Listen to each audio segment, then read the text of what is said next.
जय हिंद बच्चों, welcome to Rao career institute.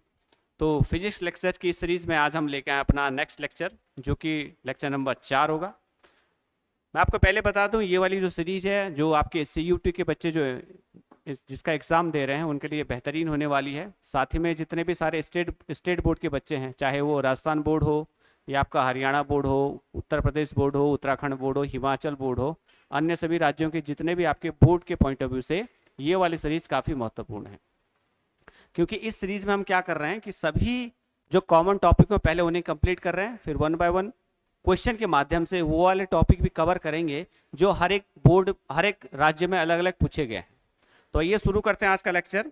हमने अपने 3 लेक्चर में जो अभी तक पढ़ा है उसकी अगर हम चर्चा करें, हमने अपने 3 लेक्चर में अभी तक पढ़ा है उसकी चर्चा करें, तो हमने क्या क्या पढ़ लिया। ये उन बच्चों के लिए जो आज नए आए हैं, जो नए जुड़े हैं आज, उनके लिए मैं पहले बता दूं। हमने चार्ज पढ़ लिया बेटा, हमने आवेश जान लिया है, हमने प्रॉपर्टीज ऑफ चार्ज भी जान ली है कि चार्ज के क्या क्या प्रॉपर्टीज हो सकती हैं, प्रॉपर्टीज ऑफ चार्ज। ठीक, फिर हमने क्या पढ़ा है सर, मेथड ऑफ चार्जिंग भी पढ़ लिया हमने। मेथड ऑफ चार्जिंग, कैसे कैसे चार्ज किए जाती हैं, 3 प्रकार के मेथड पढ़े थे। फिर हमने पढ़ा था Coulomb's law, Coulomb's law, coulomb का नियम। ये 4 टॉपिक ये हमारे कंप्लीटली हो चुके हैं और ये जो हमारा रनिंग चल रहा है कूलॉम्स लॉ पे हम चर्चा कर रहे थे। इसका हमने पहले वाला पार्ट कंप्लीट किया है कि यदि 2 चार्ज स्टेशनरी हैं, उनके बीच में जो इलेक्ट्रोस्टैटिक्स फोर्स लगेगी, विद्युत स्थैतिक जो बल लगेगा, उसका परिमाण, उसका मैग्नीट्यूड कैसे निकाला जाएगा, उसके लिए हमने वैल्यू लिखी थी कल, है ना, फॉर्मूला लिखा था कल, F इक्वल टू के Q1 Q2 अपॉन में R स्क्वायर होता है। तो आइए शुरू करते हैं आज से नई स्लाइड के लिए। कल हमने एक और चीज पढ़ी थी, जरा देखिए ध्यान से, यहाँ पे कंफ्यूजन होता है। देखो यहाँ देखिए ध्यान, देखो ये Q1 चार्ज था, है ना, ये इनके बीच का सेपरेशन R था, ये Q2 चार्ज है। अगर ये भी रेस्ट पे है, ध्यान से सुनेंगे आप, यदि ये भी रेस्ट पे है और ये भी रेस्ट पे है, तो ध्यान रखेंगे इस केस में आपका कूलॉम्स लॉ, आपका कूलॉम्स लॉ क्या है, वैलिड है, आप कूलॉम्स लॉ लगा सकते हैं।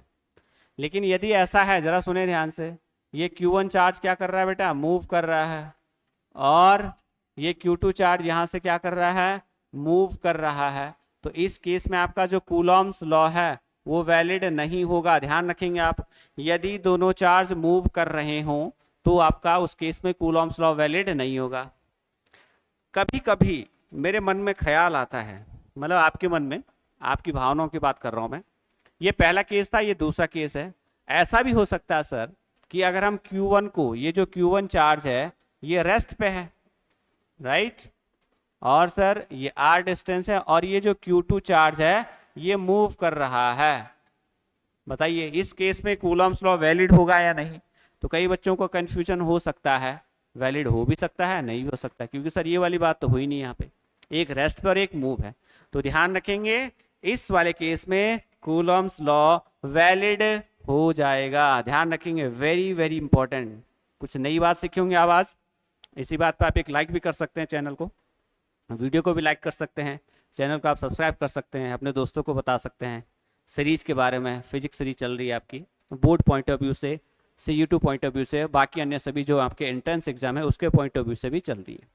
तो ध्यान रखेंगे यदि एक चार्ज रेस्ट पे है और दूसरा चार्ज मूव कर रहा है, in that case Coulomb's law valid होगा। समझ गए बात, आपको क्लियर है। अगर दोनों रेस्ट में है तब तो कोई दिक्कत नहीं है सर, कूलॉम्स लॉ वैलिड है। अगर दोनों मूव कर रहे हो तो इस केस में कूलॉम्स लॉ वैलिड नहीं होगा, इस केस में कूलॉम्स लॉ वैलिड हो जाएगा। ठीक है, नोट कर लिया आपने, 3 केस हैं हमारे पास, तीसरा वाला केस खास है जो आपको नोट करके रखना है। चले आगे, ओके जी, चलते हैं। अब जरा कुछ खास बातें है ना, कुछ छोटी छोटी मगर मोटी बातें। क्या है सर, हेडिंग है कि ये जो इलेक्ट्रो, ध्यान से सुनेंगे, electrostatic, electrostatic force, electrostatic force, आपका जो विद्युत स्थैतिक बल है, इसके बारे में कुछ और जानने की कोशिश करते हैं कि और क्या हो सकता है सर इसके बारे में। ऐसी कौन सी चीजें जो हमें नहीं पता थी वो जरा आप बता दीजिए। तो हम वो बताने जा रहे हैं आपको। अगेन मैं थोड़ा सा वही एक सिस्टम ऑफ चार्ज यहाँ बना के रख लेते हैं ताकि कुछ समझाने की जरूरत पड़े तो हम समझा सकें आपको। ये आपका ए पॉइंट है, ठीक है जी। यहाँ पे हमारा Q1 चार्ज है, सपोज इसका नेचर प्लस है, कोई दिक्कत वाली बात नहीं है। ये बेटा आपका बी पॉइंट है, इसका नेचर भी आपका क्या है, प्लस है, ठीक है, कोई दिक्कत वाली बात नहीं है। और इनके बीच का सेपरेशन आर है। अब जरा देखिए ध्यान से कुछ बातें जो आपको नोट करके लिखनी। पहली बात, पहला पॉइंट ध्यान रखेंगे, यदि सर Q1 और Q2 यदि दोनों चार्ज का आपने प्रोडक्ट लिया है, यदि दोनों चार्ज का प्रोडक्ट आपका ग्रेटर देन 0 आया, इट मींस आपका जो फोर्स होगा उसका नेचर कैसा होगा। यदि दोनों चार्ज का मल्टीप्लाई करके ग्रेटर देन 0 आ रही, इट मींस आपका जो चार्ज है वो लाइक चार्ज है। और लाइक चार्ज के केस में कैसी फोर्स लगती है, रिपल्सिव फोर्स लगती है। ये आप ध्यान रखेंगे। अगर दोनों चार्ज का मल्टीप्लाई ग्रेटर देन 0 आ गया, इसका मतलब या तो वो माइनस माइनस होंगे या वो प्लस प्लस होंगे। उस केस में आपको फोर्स कैसे लगेगी, प्रतिकर्षण वाली फोर्स लगेगी, यानी कि एक दूसरे को चार्ज क्या करेंगे, दूर दूर भगाने की कोशिश करेंगे। कोई दिक्कत यहां तक। दूसरा पॉइंट, क्या पॉइंट है दूसरा, यदि सर इसका उल्टा हो जाए, Q1 और Q2 इसकी मल्टीप्लाई लेस देन 0 आ जाए, ऐसा भी तो हो सकता है। और यदि लेस देन 0 आई होगी तो इस केस में एक आपका क्या रहा होगा, प्लस रहा होगा, और एक आपका निगेटिव रहा होगा, तभी ऐसा पॉसिबल है, नहीं तो पॉसिबल नहीं है। इस केस में जो फोर्स होगी वो होगी सर आकर्षण की, एक दूसरे की तरफ आकर्षित होते चले जाएंगे चार्ज, तो इस केस में लगेगा आकर्षण का बल। समझ गए बात। ये बहुत खास पॉइंट है। स्टेट बोर्ड सीबीएसई में पूछा गया क्वेश्चन है कि दोनों चार्ज की मल्टीप्लाई ग्रेटर देन 0 होगी, इसका क्या मतलब है। मतलब क्या है, रिपल्सिव फोर्स होगी। या आप ऐसा भी बोल सकते हैं सर इसका मतलब है, ये मतलब क्या है, ये बता रहा लाइक, और एक बता रहा है ये बता रहा अनलाइक, ये भी मतलब है इसका। तो ठीक, उम्मीद है आपको ये समझ गए। अब तीसरी बात, ये जो इलेक्ट्रोस्टैटिक्स फोर्स है ना सर, जरा सुनिए ध्यान से, ये जो इलेक्ट्रोस्टैटिक्स फोर्स है, ये जो EF है, ये सर एक कंजर्वेटिव फोर्स है। ध्यान रखेंगे कैसी फोर्स है सर, ये एक कंजर्वेटिव फोर्स है। कंजर्वेटिव का मतलब हुआ सर ये संरक्षी बल है। कैसी बल है ये, संरक्षी बल है। अब ये मत बोलना सर कंजर्वेटिव क्या होती है। कंजर्वेटिव फोर्स वो फोर्स होती हैं जिनके द्वारा किया गया वर्कडन, यानी कि अगर कंजर्वेटिव फोर्स कोई वर्कडन करेगी तो वो वर्कडन पाथ पे डिपेंड नहीं करेगा। जैसा आपका इलेक्ट्रोस्टैटिक्स फोर्स है या आपका जो ग्रेविटेशन फोर्स है, ये सब क्या है आपके कंजर्वेटिव फोर्स हैं। ये पाथ पे डिपेंड नहीं करते, केवल फाइनल और इनिशियल पॉइंट पे डिपेंड करते हैं, इसलिए ऐसी फोर्स को बोला गया कंजर्वेटिव फोर्स बोला गया है। दूसरी बात, ये जो EF है ना सर, ये जो इलेक्ट्रोस्टैटिक्स फोर्स है, ये एक सेंट्रल फोर्स भी है। ये एक सेंट्रल फोर्स भी है सर। सेंट्रल फोर्स का मतलब इसे बोलते हैं केंद्रीय बल, है ना।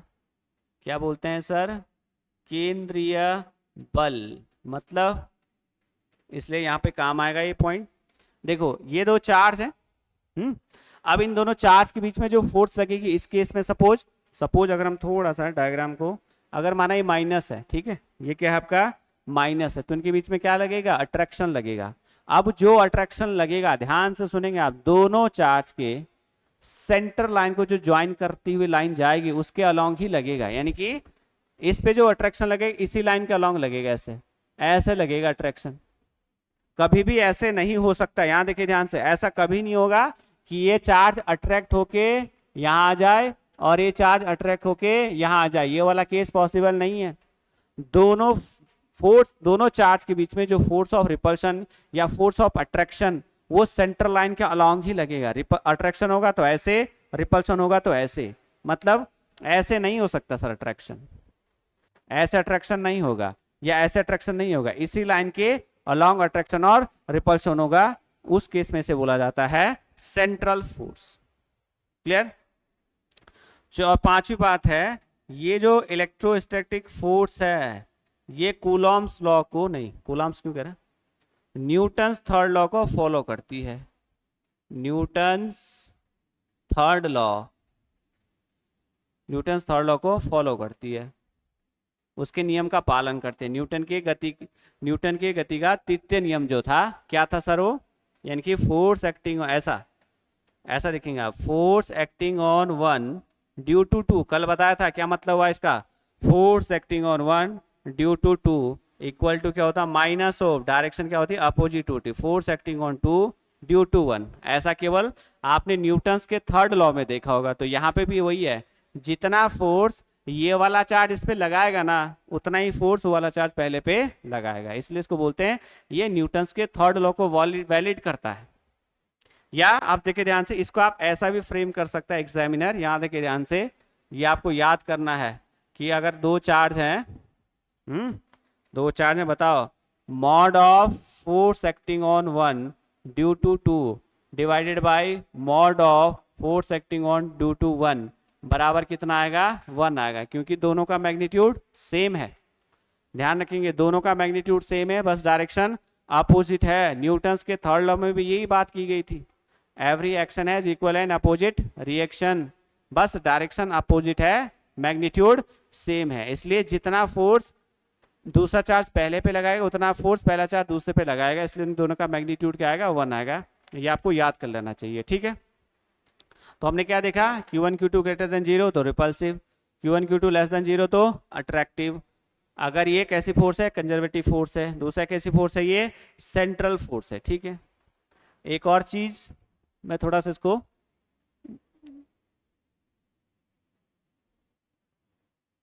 ए पे अरेंज कर लेते हैं। तो हम एक और चीज लिखने जा रहे हैं, ये जो इलेक्ट्रोस्टैटिक फोर्स है, ये जो इलेक्ट्रोस्टैटिक फोर्स है, ये किस पे डिपेंड करती है सर, बताओ, डिपेंड्स ऑन मीडियम। जैसे जैसे माध्यम चेंज होगा, माध्यम पे निर्भर करेगा, ये किस पे निर्भर करेगा, माध्यम पर, माध्यम पर निर्भर करती है। जैसे जैसे माध्यम चेंज होगा, वैसे वैसे फोर्स ऑफ अट्रैक्शन या फोर्स ऑफ रिपल्शन भी चेंज होगी। एयर में कुछ अलग फोर्स होगी, वाटर में कुछ अलग फोर्स होगी, पेट्रोल में कुछ अलग फोर्स होगी, केरोसिन में कुछ अलग फोर्स होगी, वैक्यूम में कुछ अलग फोर्स होगी। जैसे जैसे मीडियम चेंज होता जाएगा, सेम ओरिएंटेशन ऑफ चार्ज के लिए force will be different. Why, because medium change हो रहा है, मीडियम की परमिटिविटी चेंज हो रही, समझे आप। तो ये 4-5 पॉइंट आपको याद कर लेने चाहिए, क्योंकि पूछा जा सकता, क्या इलेक्ट्रोस्टैटिक फोर्स कंजर्वेटिव फोर्स है, बिल्कुल है सर। क्या इलेक्ट्रोस्टैटिक फोर्स सेंट्रल फोर्स है, बिल्कुल है सर। क्या इलेक्ट्रोस्टैटिक फोर्स न्यूटन के थर्ड लॉ को फॉलो करती है, बिल्कुल करती है। क्या ये मीडियम पे डिपेंड करती है, हाँ बिल्कुल मीडियम पे डिपेंड करती है, समझ गए। वहीं अगर आप देखेंगे ग्रेविटेशन फोर्स को, अगर आप देखें तो वो मीडियम पे डिपेंड नहीं करती। आप चाहे मीडियम कुछ भी रख लीजिए, यदि सेम मास का ओरिएंटेशन रखा गया है, उनके बीच का डिस्टेंस आपने सेम रखा है, मास आपने सेम रखा, तो उस केस में आपकी फोर्स चेंज नहीं होगी। लेकिन चार्ज के केस में मीडियम चेंज होने पे फोर्स चेंज हो जाती है। कोई दिक्कत, उम्मीद है आपने नोट कर लिया होगा। चलते हैं आगे। अब है Coulomb's law in vector form, है ना। Coulomb's law in vector form, Coulomb's law को कैसे वेक्टर फॉर्म में निरूपित किया जाता है ना। कूलॉम नियम का सदिश निरूपण, है ना। कैसे कूलॉम्स लॉ को सदिश फॉर्म में निरूपित किया जाता है, वो हम सीखने जा रहे हैं, ठीक है। अगेन मैं एक सिस्टम ऑफ चार्ज यहां बनाने जा रहा हूं। ये एक सिस्टम ऑफ चार्ज है। यहाँ पे ए पॉइंट पे हमने Q1 चार्ज रखा, और इस बी पॉइंट पे हमने क्या रखा, Q2 चार्ज रखा, ठीक है। और अगेन देखो, इनके बीच का सेपरेशन है R था, ये तो नॉर्मल मैग्नीट्यूड के लिए। अब जरा देखिए ध्यान से, अगर मैं लिखने जाऊं, जरा देखिए, मैंने लिखा force acting on one due to two, पहले चार्ज पे दूसरे चार्ज की वजह से जो फोर्स लगेगी, यानी कि हम यहां से देख रहे हैं, दूसरे चार्ज हम देख रहे हैं पहले चार्ज को, तो ये वाली जो डिस्टेंस लिखी जाएगी, कैसे लिखी जाएगी, R1 वेक्टर फॉर्म है, R1 vector minus R2 vector. अगर हम Q2 से Q1 को देख रहे हैं तो हम लिखेंगे R1 minus R2 vector, force acting on 1 due to 2, कैसे लिखा जाएगा, 1/4 pi epsilon naught Q1 Q2 upon क्या लिखेंगे, R12 का मॉड का स्क्वायर, और यहाँ पे क्या लिखेंगे बेटा जी, R12 पहले हमने लगा दिया यूनिट वेक्टर, क्या लगा दिया पहले, यूनिट वेक्टर लगा दिया, क्योंकि जब भी आप यूनिट वेक्टर लगाते हैं तो क्या मिल जाती है, एक डायरेक्शन मिल जाती है।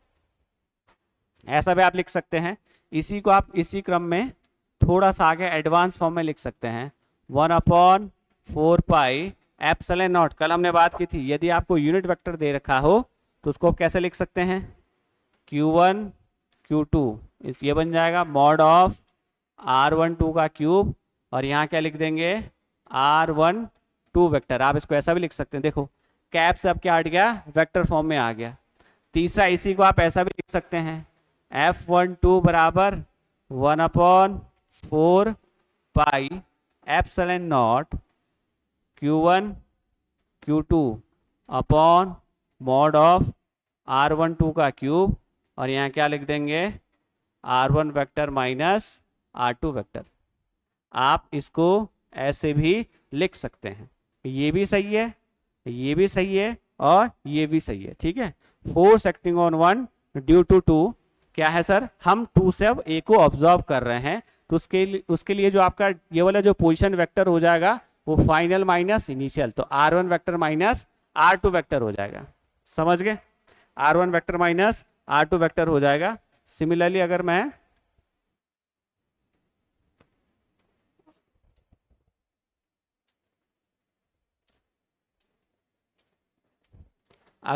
दूसरे चार्ज के लिए लिखूं F21, तो जरा आप कोशिश करिए लिखने की, आप तो सभी लोग कोशिश करिए लिखने की। अगर मुझे लिखना हो कोशिश करिए, कॉपी पेन लेके आप लिखे F वेक्टर, यहाँ लिखा 21, फटाफट लिखिए जरा, कैसे लिखा जाएगा, F21 force acting on 2 due to 1, जरा कोशिश करिए, सेम वे में लिखना होगा। बस क्या करना है सर, हम लिखेंगे 1/4 pi epsilon naught Q1 Q2, क्या लिखेंगे, R21 ऐसे का, इस तरीके से, और यहाँ क्या लगा देंगे, R21 का कैप लगा देंगे, यूनिट वेक्टर लिख देंगे पहले।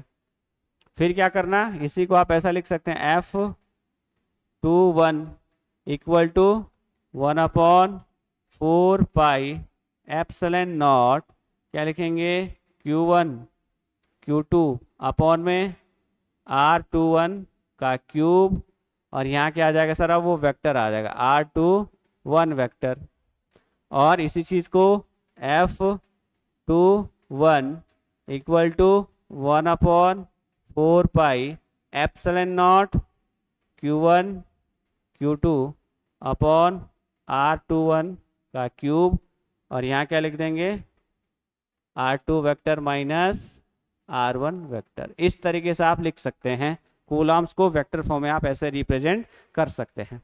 ट्रिक आप समझ गए होंगे, यहाँ 1 2 तो सब जगह 1 2 लेते चलेंगे आप, क्लियर है, कोई दिक्कत यहाँ तक।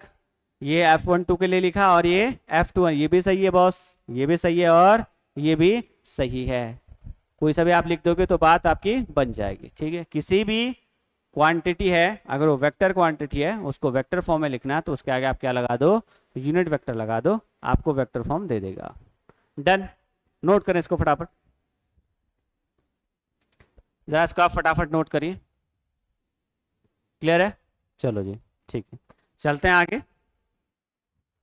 अब है, देखो हम अभी क्वेश्चन करेंगे, ठीक है, कोई बच्चा ये ना समझे कि सर क्वेश्चन तो आप करवा ही नहीं रहे हो, क्योंकि बेटा थोड़ा बहुत अगर थ्योरी पार्ट हो जाता है, जैसे हमने चार्ज पढ़ लिया, प्रॉपर्टीज ऑफ चार्ज पढ़ लिया, आपका मेथड ऑफ चार्जिंग पढ़ लिया, कूलम्ब्स लॉ पढ़ लेंगे, प्रिंसिपल ऑफ सुपरपोजिशन पढ़ लेंगे, तब जाके इनके हम क्या करेंगे, कंसोलिडेटेड फॉर्म में क्वेश्चन को सॉल्व करेंगे, ठीक है। तो अभी आप ऐसा सोचे कि क्वेश्चन सॉल्व भी करवाए जा रहे हैं, हम प्रीवियस ईयर के क्वेश्चन भी लेंगे, CU2 में जो पूछे गए क्वेश्चन है वो भी लेंगे, बाकी अन्य राज्यों में जो स्टेट बोर्ड में जो पूछे गए क्वेश्चन है वो भी लेंगे, NCERT भी देखेंगे, सारे को हम एक इस तरीके से बनाएंगे जिसमें सारे टॉपिक आपके कवर अप हो जाएं।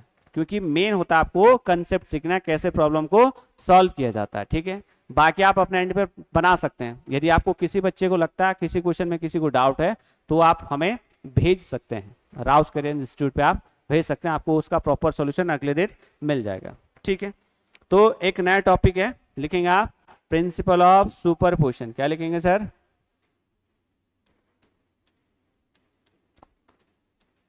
Principle of superposition.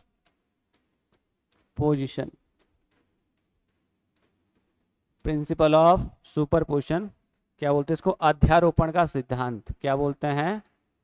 अध्यारोपण। अध्यारोपण का सिद्धांत क्या होता है, इसके बारे में चर्चा की जाएगी, ठीक है। प्रिंसिपल ऑफ सुपरपोजिशन, अध्यारोपण का सिद्धांत। समझ गए जी आप बात? कोई दिक्कत यहां तक? उम्मीद है आपको दिक्कत नहीं हो रही होगी, ठीक है। दोनों पे ये जो कोशिश कर रहे हैं कि हिंदी वाले बच्चों को भी समझ में आ जाए, इंग्लिश वाले बच्चों को भी समझ में आ जाए, इसलिए दोनों लैंग्वेज में लिखने की कोशिश कर रहे हैं। अगर हिंदी वाले बच्चों को ये लगता है कि सर थोड़ा सा इंग्लिश ज़्यादा हो रही है, इंग्लिश तो ज़्यादा होगी नहीं, केवल टर्म लिखी जा रही है, बाकी तो प्रॉपर बाइलिंगुअल ही चल रहा है, किसी भी बच्चे को ऐसा लगता है तो आप पूछ सकते हैं कि सर इसका हिंदी अनुवाद करके बता दीजिए, ठीक है। तो ये क्या कहता है, जरा सुने ध्यान से। हम जरा सपोज लेट से ये एक क्यू चार्ज है, इसको बेटा मैं नॉट लिख रहा हूँ, ठीक है। क्यू नॉट जनरली ऐसा नहीं लिखें आप, हम इसको Q1 लिख रहे हैं, ठीक है। ये Q1 चार्ज है और इस Q1 से R डिस्टेंस पे या R1 डिस्टेंस पे एक दूसरा चार्ज है Q2। समझ के बाद जरा देखिए ध्यान से, ये यहाँ पे Q1 चार्ज है और इस Q1 चार्ज पे Q2 की वजह से क्या लगेगी? एक फोर्स लगेगी, जिसको हम ऐसा लिख सकते हैं, है ना भाई? ऐसा लिख सकते हैं ना कि भाई F force acting on 1 due to 2, अभी बताया था, क्या लिखेंगे? 1/4 पाई। सपोज ये वैक्यूम की बात हो रही तो क्या लिखेंगे? Q1 Q2 अपॉन R1 का स्क्वायर। कोई दिक्कत वाली बात नहीं होनी चाहिए, ठीक है।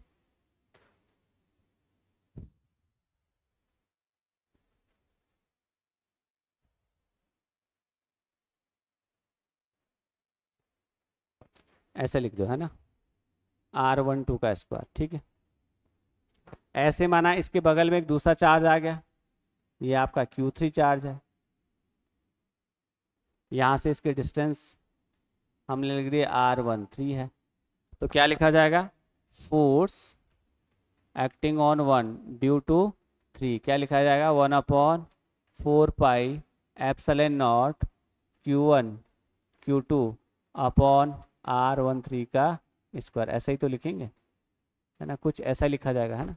जैसे जैसे नंबर ऑफ चार्जेस बढ़ते जाएंगे वैसे वैसे फोर्स को हम लिखते जाएंगे। ये आपका Q4 आ गया, लेट से इसको हमने लिख दिया R14। तो आप देखेंगे अगर मैं force acting on 1 due to 4 ऐसा लिखूंगा तो क्या लिखूंगा? 1/4 pi epsilon naught Q1 Q2 upon R14 का स्क्वायर, ऐसे। अब प्रिंसिपल ऑफ सुपरपोजिशन ये बोलता है, जरा सुने ध्यान से, ये जो F12 है, ध्यान से सुनेंगे, ये जो F12 है पहले इतना था, इन चार्ज के आने से क्या ये F12 चेंज हो जाएगा? ये जो अन्य चार्ज आपके आसपास आए हैं इस चार्ज के, क्योंकि Q1 चार्ज पे ये भी फोर्स लगा रहा है, Q1 चार्ज पे भी फोर्स लगा रहा है, ये भी फोर्स लगा रहा है, तो ये इन पहले जो Q1 और Q2 के बीच में जो फोर्स लग रही थी अभी भी उतनी फोर्स लगेगी, चाहे आसपास कितने भी नंबर ऑफ चार्जेस क्यों ना आ जाएं। अगेन, किसी चार्ज के आसपास चाहे कितने भी नंबर ऑफ चार्जेस आ जाएंगे, लेकिन हर एक चार्ज का इस चार्ज से जो इंडिविजुअल फोर्सेस है, इनके बीच का जो सेपरेट फोर्स लग रही है Q1 Q2 के बीच में, जो मैंने यहाँ पे लिखी है, ये जो पहली फोर्स लग रही है, यहाँ पे चाहे इनफाइनाइट नंबर ऑफ चार्ज आ जाएं, ये वाली फोर्स चेंज नहीं होगी, इसका मैग्नीट्यूड चेंज नहीं होगा। यही कहता है प्रिंसिपल ऑफ सुपरपोजिशन कि दो चार्ज के बीच में लगने वाला जो इंडिविजुअल फोर्स है वो अन्य चार्ज की वजह से अफेक्ट नहीं करेगा, वो उतना ही रहेगा। हाँ, ये जरूर है कि जो इस चार्ज पे नेट फोर्स है वो चेंज हो जाएगी। इस चार्ज पे जो नेट फोर्स है, माना पहले कुछ और नेट फोर्स थी, अब कुछ और नेट फोर्स हो जाएगी। लेकिन इंडिविजुअल फोर्स Q1 Q2 के बीच में लगने वाला फोर्स उतना ही रहेगा, Q1 Q3 के बीच में लगने वाला फोर्स उतना ही रहेगा, Q1 Q4 के बीच में लगने वाला फोर्स उतना ही रहेगा। ये कहता है प्रिंसिपल ऑफ सुपरपोजिशन। समझ गए बात आपको? किसी एक चार्ज के आसपास चाहे कितने अन्य चार्ज आ जाएं, लेकिन हर एक चार्ज का एक दूसरे के साथ जो फोर्स है वो चेंज नहीं होगा, वो उतना ही रहेगा जितना पहले था। हाँ, इस पे जो कुल फोर्स है, जो कुल बल है, परिणामी जो बल है वो चेंज हो जाएगा। नेट फोर्स इस पे क्या हो जाएगी? चेंज हो जाएगी। समझ गए बात आपको? अगर माना ऐसे नंबर ऑफ चार्ज n आ जाए, है ना, ऐसे n नंबर ऑफ चार्ज आ जाए, यहाँ पे Q1 आ जाएगा, तो मैं ऐसा लिख सकता हूँ force acting on one due to n number of charge. nवें नंबर पे जो चार्ज है क्या लिखा जाएगा? 1/4 एप्सिलॉन नॉट Q1 Qn, क्या लिखा जाएगा? R1 n का स्क्वायर, ऐसा लिखा जाएगा। ऐसे कितने भी सारे फोर्स आ जाएं उनका फोर्स ऐसा लिखा जाएगा। तो मतलब ये हुआ सर, अगर मैं स्टेटमेंट लिखूं, क्या लिखूंगा? The force acting on given charge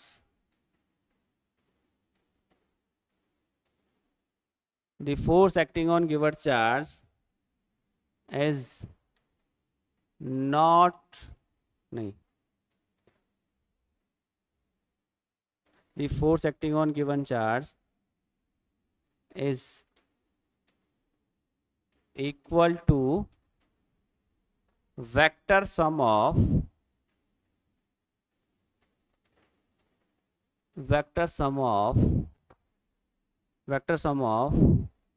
all the forces acting on given charge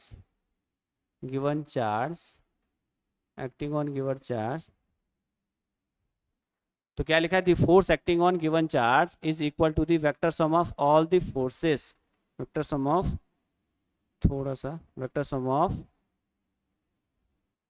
all the individual forces, vector sum of all the individual forces acting on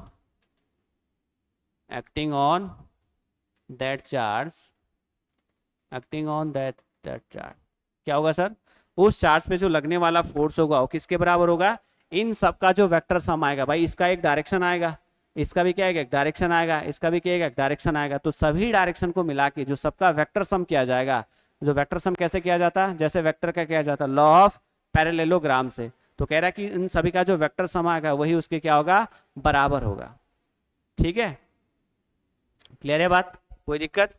दूसरी बात, ये तो आप पहला पॉइंट, दूसरा ये पहला पॉइंट है, ठीक है। दूसरा पॉइंट क्या है? दी इंडिविजुअल फोर्सेस, ध्यान से सुनेंगे आप, the individual forces between charges,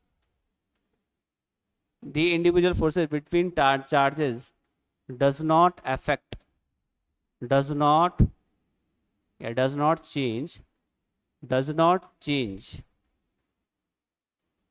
change the presence of other charges। अगल बगल में कितने भी चार्ज हो जाएं, ये वाली फोर्स चेंज नहीं होगा, the presence of other charge. ठीक है, समझ गए बात? तो ध्यान रखेंगे, जो दोनों चार्ज के बीच में लगने वाली जो इंडिविजुअल फोर्सेस है वो अन्य चार्ज से चेंज नहीं होगी, और जो इस पे जो एफ नेट आएगा वो किसका होगा? सबका वेक्टर सम हो जाएगा। समझ गए बात आपको? क्लियर है बात? कोई दिक्कत? इतना नोट कर लिया आपने? चलो अब हम लिखते हैं एफ नेट, है ना। क्या लिखते हैं? एफ नेट जो लगेगी, एफ नेट जो लग रही है क्यू पे, उसको लिखेंगे एफ वेक्टर, सबका क्या कर लेंगे? Vector sum. ऐसे F acting on due to 2 plus F acting on 1 due to 3 plus F acting on 1 due to 4, ऐसे चल जाएगा और कहाँ तक जाएगा? F acting on 1 due to n। यानी कि पहले चार्ज पे 2 की वजह से जो फोर्स लग रही है उसका वेक्टर सम, दूसरे पहले चार्ज पे 3 की वजह से जो फोर्स लग रही है फिर वेक्टर सम, पहले चार्ज पे 4 की वजह से जो फोर्स लग रही है उसका वेक्टर सम, पहले चार्ज पे nवें नंबर पे जो चार्ज बैठा है उसकी वजह से जो लग रहा है उसका वेक्टर सम लेंगे, और सबका वेक्टर सम करके हम क्या निकालेंगे, एफ नेट निकाल सकते हैं। समझ गए बात? तो ध्यान रखेंगे, नेट फोर्स निकलेगी वेक्टर सम से, दो चार्ज के बीच का जो इंडिविजुअल फोर्स है वो चेंज नहीं होगा, उनके बीच का जो फोर्स है वो हर समय क्या रहेगा, सेम रहेगा, चाहे आसपास में कितने भी नंबर ऑफ चार्जेस क्यों ना आ जाए। ठीक है, नोट कर लिया ये, इसको नोट करो फटाफट, फिर आगे कंटिन्यू करते हैं इसको। ठीक है, तो हम क्या लिख रहे थे, फोर्स एफ नेट की बात हो रही थी, एफ नेट बराबर हमने क्या लिखा था, force acting on 1 due to 2, है ना, यहाँ क्या लिखा था, force acting on 1 due to 3, फिर क्या लिखा था, force acting on 1 due to 4, dash dash कहाँ पे चलेंगे, force acting on 1 due to nवें नंबर पे जो चार्ज बैठा। अब क्या है, तो मैं वैल्यू लिख देता हूं, एफ नेट इक्वल्स, ये क्या था, 1/4 पाई एप्सिलॉन नॉट, यहाँ क्या था, Q1 Q2 अपॉन में R1 2 का स्क्वायर, कोई दिक्कत। दूसरा क्या था, 1/4 पाई एप्सिलॉन नॉट, क्या था, Q1 Q3 अपॉन में R1 3 का square, dash dash dash dash, मैं nवें नंबर का लिख रहा हूँ, 1/4 pi epsilon naught Q1 Qn upon में R1 n का स्क्वायर, कोई दिक्कत यहाँ तक, ऐसे ही तो लिखेंगे। अब आप देखिए क्या कॉमन आ रहा है सर, मैं बस आपको लिखने का तरीका बता रहा हूँ, क्योंकि हो सकता है एग्जाम में थ्योरी पार्ट में पूछ ले जाए। एफ नेट, तो हम देखें 1/4 पाई एप्सिलॉन नॉट कॉमन आ गया, और ऊपर से क्या कॉमन आ गया सर, ऊपर से आपने देखा Q1 कॉमन आ गया, है ना, यही तो कॉमन आ रहा, तो अंदर क्या बच जाएगा, अंदर क्या बच जाएगा, अंदर बच जाएगा Q2 अपॉन R1 2 का स्क्वायर, प्लस क्या बचेगा, Q3 अपॉन R1 3 का स्क्वायर, डैश डैश क्या बचेगा, Qn अपॉन में R1 n का स्क्वायर, यही बचा सर अंदर, कोई दिक्कत वाली बात नहीं है। अब आप इसको कैसे लिख सकते हैं, समेशन के फॉर्म में, समेशन के फॉर्म में लिख सकते हैं sir, F net equal to Q upon में 4 pi epsilon naught summation of, थोड़ा सा बढ़िया बनाता हूं, समेशन ऑफ, है ना, क्या लिखेंगे, यहाँ लिखेंगे QI, और यहाँ क्या लिखेंगे, मॉड ऑफ R1I का स्क्वायर, और यहाँ क्या लिखेंगे, I इक्वल टू कहाँ से शुरू हो रहा है सर, 2 से लेके और n तक जा रहा है, ऐसा लिखा जाएगा। जरा देखिए ध्यान से, कुछ इस प्रकार से बेटा आपको, कुछ इस प्रकार से आपको इसका फॉर्मूला याद कर लेना चाहिए। समझ गए बात? आपको इसका फॉर्मूला ये है प्रिंसिपल ऑफ सुपरपोजिशन का फॉर्मूला जो हमने यहाँ लिखा। ठीक है, थोड़ा सा मैं इसको बढ़िया से,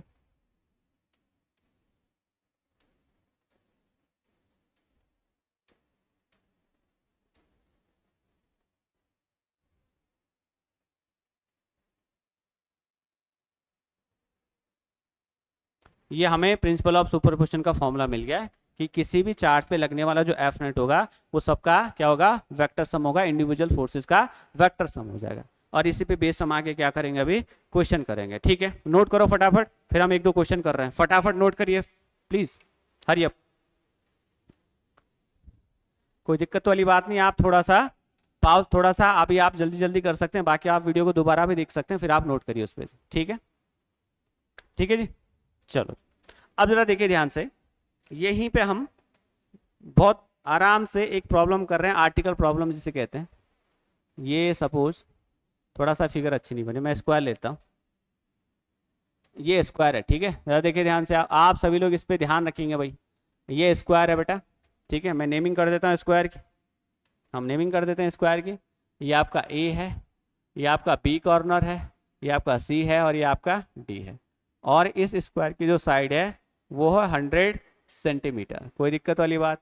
इस ए कॉर्नर पे इस ए कॉर्नर पे Q1 है, बी कॉर्नर पे Q2 है, सी कॉर्नर पे Q3 है और डी कॉर्नर पे Q4 है। समझ गए बात?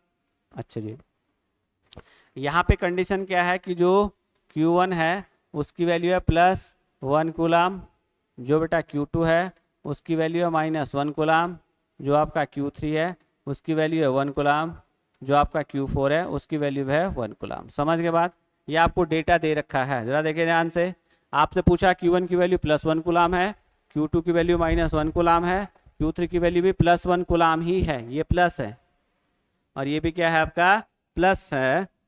अच्छे से क्यों नहीं लिखा जा रहा है ये, एक सेकेंड, अच्छे से लिखते हैं।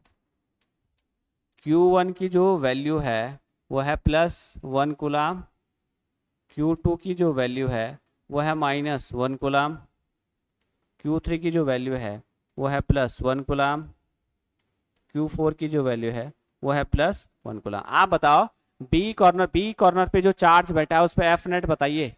Force acting on Q2 charge लिख रहे हैं यहाँ पे, नेट फोर्स आपको निकालना, नेट फोर्स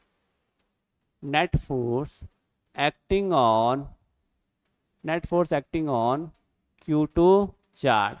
Q2 चार्ज पे जो नेट फोर्स लग रही है वो कितनी है, और पूरा सिस्टम कहाँ पे बेटा, ये पूरा सिस्टम है एयर में, ठीक है, ये पूरा कहाँ पे है, एयर में रखा गया। फटाफट करिए जरा आप, कैसे करेंगे जरा सोचिए आप। अगर मैं इस क्वेश्चन को सॉल्व करना चाहूँ तो कैसे करूँगा, फटाफट यहाँ पे लगेगा प्रिंसिपल ऑफ सुपरपोजिशन। कैसे, देखो इस चार्ज की वजह से इस चार्ज पे जो फोर्स लग रही है उसका, इस चार्ज की वजह से इस पे जो फोर्स लग रही है उसका, और इस चार्ज की वजह से इस पे जो फोर्स लग रही है उसका। और एक और चीज हिंट के लिए मैं लिख दूं, जो रिजल्टेंट का फॉर्मूला होता है वो होता है लॉ ऑफ फेलोग्राम के हिसाब से, क्या होता है, √a² + b² + 2ab cos theta. चलो ये हिंट लिख दी हमने आपके लिए, अब आप कर सकते हैं सॉल्व। अभी भी अगर आप सॉल्व नहीं कर रहे हैं तो घबराएं नहीं, तब भी ना घबराएं आप, ठीक है। तो जरा देखिए, पहले हम थोड़ा सा इसको एनालिसिस करने की कोशिश करते हैं कि हो क्या रहा है इसमें, है ना। आपने अपनी कॉपी पे क्वेश्चन नोट कर लिया होगा, ठीक है। तो देखो थोड़ा सा जूम करेंगे, हो क्या रहा है जरा देखिए ध्यान से। हम क्या आप जानते हैं कि इस देखो इसकी ये प्लस और ये माइनस है तो क्या लगेगा, ये जो प्लस और ये माइनस है तो इनके बीच में लगेगा ये अट्रैक्शन, है ना। ये भाई इस चार्ज को से चार्ज कहाँ आएगा, इस तरफ आएगा, क्योंकि ये माइनस है, Q2 क्या है, माइनस है अकॉर्डिंग टू क्वेश्चन। थोड़ा मैं, तो ये अट्रैक्शन होगा इस तरफ, ये क्या है, ये भी आपका प्लस है, ये भी इसको कहाँ करेगा, अट्रैक्ट करेगा इस तरफ, देखो अट्रैक्ट करेगा इस तरफ, देखो अट्रैक्ट करेगा इस तरफ, ये अट्रैक्ट करेगा।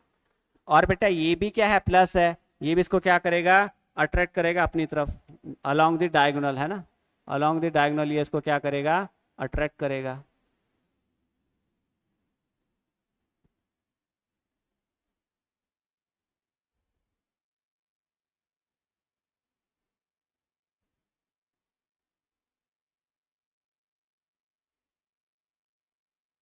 ये डायगोनल इसको क्या करेगा, अपनी तरफ अट्रैक्ट करेगा, करेगा नहीं करेगा। तो ये भी अट्रैक्ट कर रहा है, ये भी अट्रैक्ट कर रहा है, ये भी अट्रैक्ट कर रहा है। जरा देखिए ध्यान से, अब चूंकि क्या है, ये क्या है, एक स्क्वायर है, तो स्क्वायर का जो ये कॉर्नर होता है 90 डिग्री पे होता है, तो डायगोनल कितने पे जाएगा, 45 पे।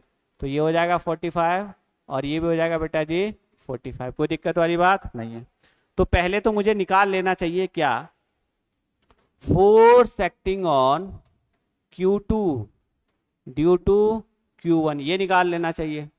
फिर दूसरा निकाल लेना चाहिए force acting on Q2 due to Q3, ये भी निकाल लेना चाहिए। तो force acting on Q2 due to Q1 कितना होगा, 1/4 पाई एप्सिलॉन नॉट 1 × 1, और डिस्टेंस कितनी है, 1 का स्क्वायर। और यहाँ लिख देते हैं हम अलोंग, ये लिखना जरूर है, अलोंग BA, बी से ए की तरफ आपका क्या लग रहा है, फोर्स लग रही है। समझ गए बात आपको। अब आप 1/4 पाई एप्सिलॉन की वैल्यू रख सकते हैं। इसको थोड़ा सा मैं नीचे सरका देता हूं, तो क्या रखेंगे, 9 × 10⁹ न्यूटन को। यहां तक किसी को दिक्कत, जरा बताएं आप लोग, ये जो फोर्स है ये लग रही है इस तरफ,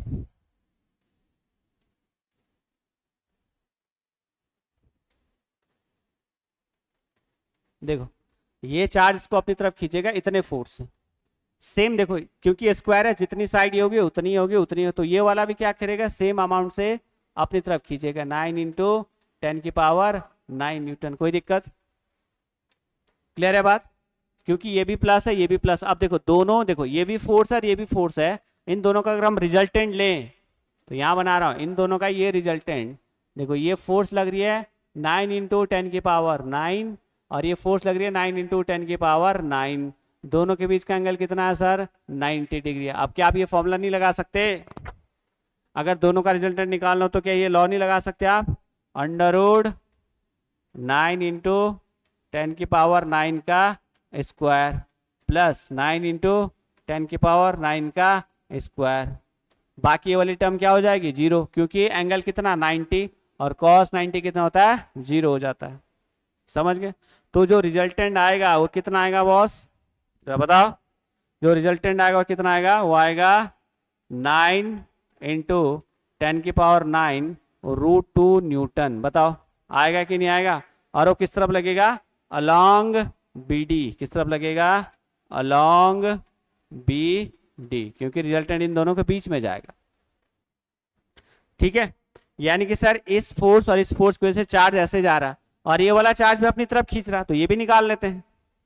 ये भी कितना आ जाएगा?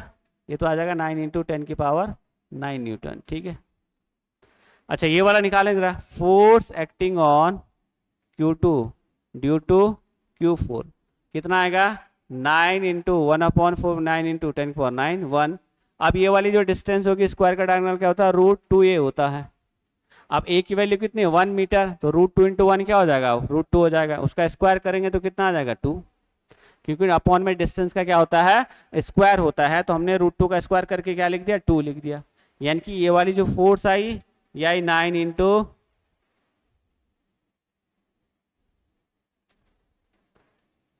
इसको आप लिख देंगे अलोंग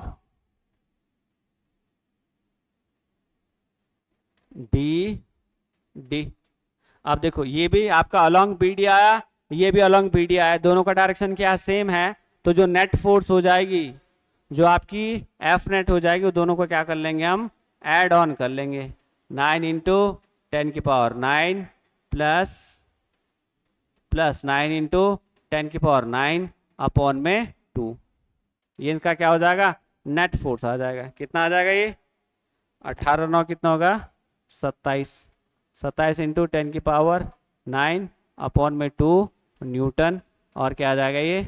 अलोंग BD आ जाएगा। ऐसे कुछ निकाला जाता है। कैसे? प्रिंसिपल ऑफ सुपरपोजिशन का लॉ लगा के। हर एक फोर्स का क्या देखते हैं हम?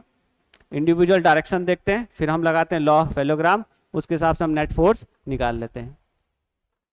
ठीक है, आप चाहो तो देख सकते हैं कैसे सॉल्व किया गया होगा। डन। एक और क्वेश्चन दे रहा हूं, इसको आप खुद से करेंगे। ठीक है, चले इसको करिए आप फटाफट। ये ट्राइंगल है, इक्विलेटरल ट्राइंगल है ये। ठीक है, ये एक इक्विलेटरल ट्राइंगल है, इसके ये वर्टिसेस हैं। ये ए है, ए पे है +1 कूलाम, इस पे है -1 कूलाम और इस पे है +1 कूलाम। ठीक है, ये ए है, ये आपका बी है और ये आपका सी है। और इस इक्विलेटरल ट्राइंगल की जो थोड़ा सा अगर हम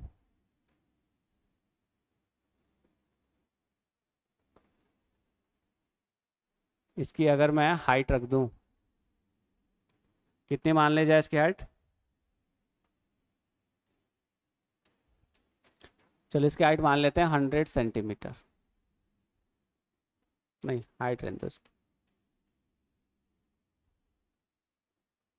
सीधे लिख देते हैं। ये 200 सेंटीमीटर। फटाफट बता दो। तो बताना है इस -1 कूलाम पे एफ नेट बतानी है ना। लिख देते हैं F net on -1 coulomb of charge. 1 coulomb charge पे कितनी एफ नेट लग रही है, फटाफट बताएंगे आप लोग, सोच के बताओ कैसे निकालेंगे। अगेन हमें बस ध्यान देना, देखो इस माइनस की वजह से ये अपनी तरफ, देखो ये प्लस इसको कहाँ खींचेगा, अपनी तरफ खींचेगा, ऐसे ऐसे खींचेगा ना भाई, ये प्लस है माइनस है, और ये प्लस इसको अपनी तरफ कहाँ खींचेगा, ऐसे। तो यानी कि हमें पहले निकाल लेना चाहिए force acting on B due to C, और ये क्या है, force acting on B due to A, ये ऐसे तो होगा, यानी कि बी पे जो चार्ज बैठा है ए की वजह से कितनी फोर्स लग रही है, और ये एंगल आपको पता है, ये वाला एंगल कितना है सर, ये वाला एंगल आपका 60 डिग्री है, क्योंकि इक्विलेटरल का जो एंगल होता है कितना होता है, 60 डिग्री होता है। तो मैं यहाँ पे लिख रहा हूँ force acting on B due to A, ये अगर मैं यहाँ तो 1/4πε0 की वैल्यू हो जाएगी 9 × 10⁹, 1 कूलाम इंटू 1 कूलाम अपॉन में डिस्टेंस है 2 का स्क्वायर। कोई दिक्कत, कोई दिक्कत यहाँ तक। और एक इस तरफ लग रहा है अलोंग, कहाँ लगेगा ये, अलोंग लगेगा ये बी से ए की तरफ, है ना, ऐसे खींचा चला जा रहा चार्ज। ऐसा आप लिखेंगे force acting on B due to C, again 9 × 10⁹, 1 × 1 अपॉन में 2 का स्क्वायर, क्योंकि डिस्टेंस क्या है, सेम इक्विलेटरल ट्राइंगल है, तो हर एक साइड क्या होगी, इक्वल होगी। समझ गया बात को। और इसका डायरेक्शन होगा along B C, along B C. तो एफ नेट निकालने के लिए हम लगाएंगे लॉ ऑफ पैरेललोग्राम। अगेन मैं बार बार फॉर्मूला लिख रहा हूँ, एफ नेट के लिए क्या होगा, रूट ओवर ऐसे, रूट ओवर ऐसे, एफ बी ए का square plus F B C का square plus 2 × F B A into F B C into दोनों के बीच का एंगल कितना है, cos 60 डिग्री। ये हो जाएगा बेटा रिजल्टेंट। समझ के बात, ये क्या हो जाएगा आपका रिजल्टेंट हो जाएगा। अब आपको दोनों की वैल्यू यहाँ पुट करनी है, दोनों की वैल्यू पुट करके आपको क्या बताना है, इसका आंसर बता देना है। कोई दिक्कत है यहाँ तक, ये बात क्लियर है सभी को। कैसे निकाला हमने, देखिए ध्यान से भाई, यहाँ पे ये ध्यान रखना, लॉ ऑफ पैरेललोग्राम, रिजल्टेंट का स्क्वायर क्या होता है, या रिजल्टेंट की जो वैल्यू होती है ये आपको याद करना है फॉर्मूला, अंडररूट, ये 2-3 बार लिख चुका हूं मैं, A square plus B square plus 2ab cos theta, right, plus 2ab cos theta. Theta क्या है, दोनों वेक्टर के बीच का एंगल। यानी कि यहाँ पे अगर आप देखेंगे ये जो रिजल्टेंट होगा ना, ये जो रिजल्टेंट होगा ये कैसे जाएगा, ये रिजल्टेंट कुछ ऐसे जाएगा, कैसे, इन दोनों के बीचों बीच से ऐसे, जो क्यू पे जो एफ नेट लगेगी वो कुछ ऐसे लगेगी, देखिए ध्यान से ऐसे, ये जो क्यू चार्ज है ये कुछ इस डायरेक्शन में जाएगा बॉस, देखो। तो ये किसका कमाल है, वेक्टर का कमाल है, ना तो इस तरफ गया ना तो इस तरफ गया, कुछ ऐसे जाएगा। अगर ये दोनों वैल्यू सेम है तो दोनों से बराबर एंगल पे जाएगा, यानी कि जितना एंगल ये होगा उतना ही एंगल ऊपर से भी होगा, जितना एंगल नीचे से होगा उतना एंगल कहाँ से होगा, ऊपर से होगा। ये वाली वैल्यू आप कैलकुलेट करके लिख दोगे, ठीक है। ऐसे हमें निकालना होता है, और इन प्रॉब्लम को बोला जाता है आर्टिकल प्रॉब्लम। क्लियर, कोई दिक्कत यहाँ तक। तो आज के लिए बस इतना ही, पढ़ते रहिए, ये वाली प्रॉब्लम आप घर पे जरूर बनाइए। अगले सेशन में हम 2-4 प्रॉब्लम और लाएंगे, छोटे छोटे क्वेश्चन लाएंगे, बड़े बड़े क्वेश्चन लाएंगे, तब जाके हम थोड़ा सा इसको और अच्छे से कवर अप कर पाएंगे। ठीक है, जय हिंद।